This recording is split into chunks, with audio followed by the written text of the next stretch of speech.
I'm going to be comparing the Finding Nemo franchise to the Monsters Inc. franchise because at this point I've covered all the other Pixar franchises: Cars, Toy Story, Inside Out, and Incredibles. I haven't yet covered Finding Nemo and Monsters Inc. I thought for sure that I had talked about these two franchises because I thought, well, I've talked about the other four Pixar franchises, so obviously I've discussed Finding Nemo and Monsters Inc.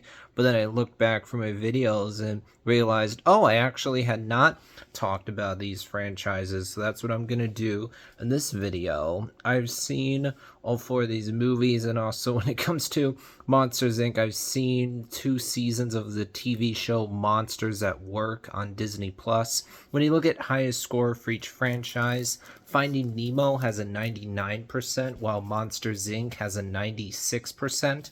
When you look at lowest score, Finding Dory has a 94%. That's very impressive. That even though Finding Dory is generally known as one of the weaker Pixar films, it still is over 90% on Rotten Tomatoes. That shows how good Pixar is as a studio. That even Finding Dory, which is known as one of their weaker films, still almost has a Rotten Tomatoes score that's as high as Finding Nemo. And then Monsters University has an 80%.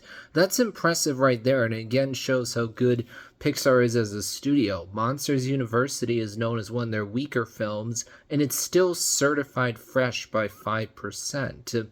Also, think about this. Even though Brave and the Good Dinosaur are definitely known as some of the weaker, less memorable Pixar films, they both are still certified fresh on Rotten Tomatoes. They're both still movies that 3/4 of critics recommend you watch. Also, you think about Pixar's run from Toy Story to Toy Story 3, even the weakest film in that run, Cars, is still certified fresh on Rotten Tomatoes. It's still a movie that 3/4 of critics recommend. This shows how good Pixar is. They haven't had very many misses. Cars 2 is one of their only major misses. Turning Red is rather divisive and polarizing. But they've, for the most part, put out good to great films. When you look at average score for each of these two franchises, Finding Nemo is an average of 96, Monsters Inc. has an average of 88. When you look at gap between lowest and highest score, you got, well, a gap of only 5% in the case of Finding Nemo, and a gap of 16% in the case of Monsters Inc. Finding Nemo has won every round so far, so it's going to be winning this debate no matter what. But let's look at my personal opinion. I think that Finding Nemo and Monsters Inc. are two of the strongest Pixar films. I like how Monsters Inc. has this really fun and creative premise. What if there was this monster world and actually the monsters are just as scared of us as we are of them? In fact, really they're more scared of humans at first than we are of them, because we learn that there's this widespread belief that humans are toxic. Even one touch can kill a monster. And also we learn, oh, the monsters are only scaring children because they just want power for the power company. They're not evil, it's just a job for them. So I really appreciate how with this franchise you take the classic belief among children that there's a monster under the bed and you do something really different with that. Because as it turns out, oh, the monsters are just trying to get power for the power company. That's pretty fun. Also, I think the visuals are really good. I like how many different designs you see when you look at the various monsters that are part of the monster world. Also, I think the story of Monsters Inc. is really engaging. Sully and Mike make for a great duo. They have a really interesting dynamic with each other. Their bromance is quite strong. And also, Boo is just really adorable. The part at the end of the movie where Sully is saying goodbye to Boo is such an emotional moment. It hits really hard. But then at the end, when Sully gets to go back into the human world through that door and he hears Boo say kitty, you feel so happy. It's really heartwarming. And honestly, I will say I think that what Pixar should have done rather than Monsters University is do a Monsters Inc. 2. Because really, I think anyone who likes Monsters Inc. will say that given the choice between Monsters University and a Monsters Inc. 2, where we get to follow up on what's going on with Boo, see her when she's older, and see how she's feeling about monsters, that would be more interesting than a prequel.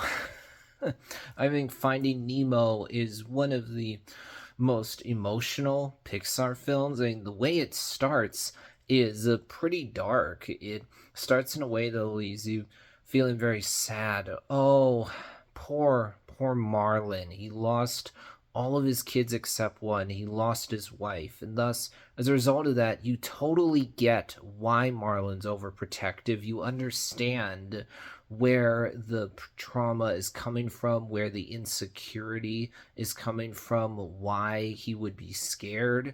But you also understand Nemo's perspective. You get that Nemo's frustrated with his dad because he feels that his dad isn't letting him do anything by himself, and thus you get to that moment where, due to Nemo being angry, he says, I hate you. But then, as soon as Nemo is captured, he's immediately calling out for his dad to help him. That lets you know, well, Nemo still cares about his dad. He still loves his dad, even if he's angry with his dad in the moment or annoyed with him. That doesn't mean Nemo is suddenly doesn't care about him anymore.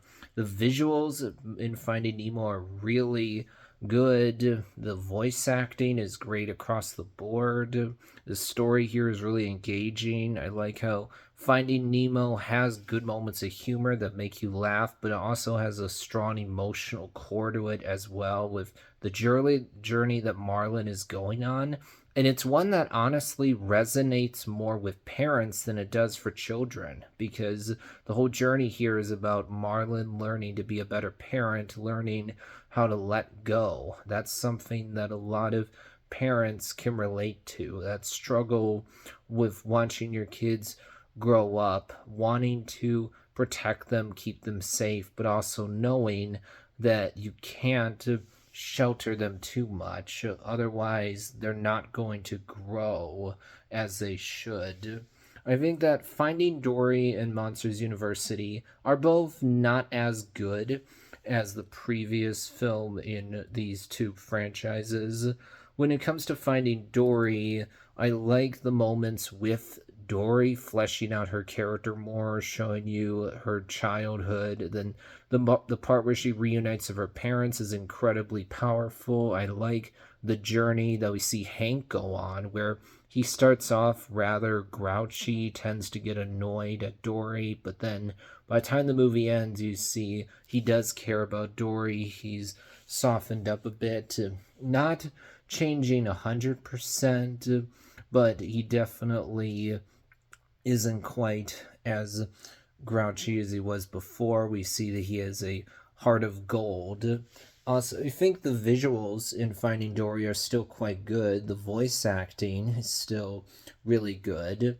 But I think that Finding Dory feels safe for Pixar, because in a lot of ways it feels like we're doing the same thing we already did in Finding Nemo, and thus Finding Dory does too often come off as a rehash of Finding Nemo. And also, I think the scenes with Marlin and Nemo are just not as interesting as the scenes of Dory. In fact, it feels to me like Marlin regresses in Finding Dory. His whole journey in the first film was about him learning to loosen up, not be as grouchy. But then you get to Finding Dory, and it feels like, oh, he's just right back to being grouchy. That's really unfortunate. In the case of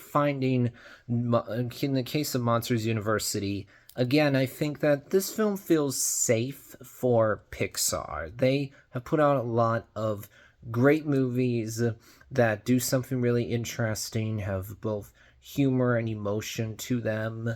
Monsters University just feels lightweight, safe for Pixar. That doesn't make it bad at all, but it just means it's more conventional than other Pixar films because it's following the Revenge of the Nerds template. It doesn't have as deep of emotions as other Pixar films.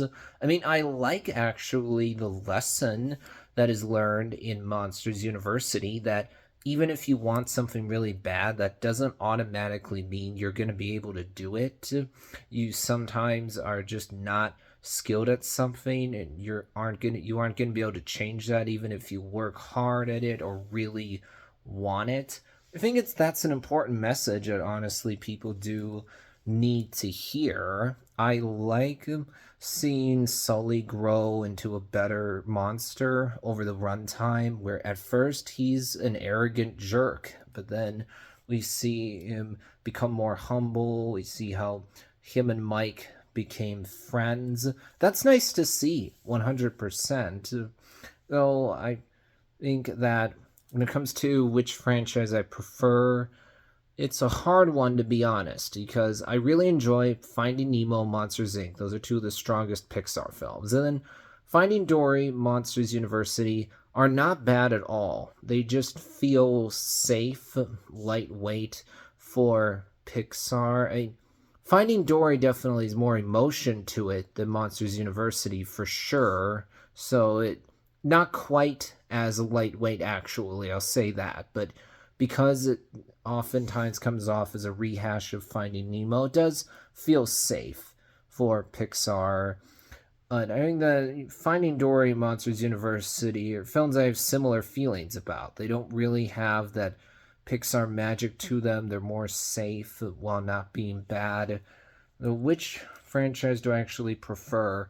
I think at the end of the day, I'm actually going to I'm going to choose Monsters Inc. Even though, yes, I honestly would have preferred a Monsters Inc. 2 rather than Monsters University. Still, the world that's been set up for Monsters Inc. is just a lot of fun. I like spending time with these characters. I like playing around in this world. But Finding Nemo is going to be winning this debate, however. They'll wrap things up for this video.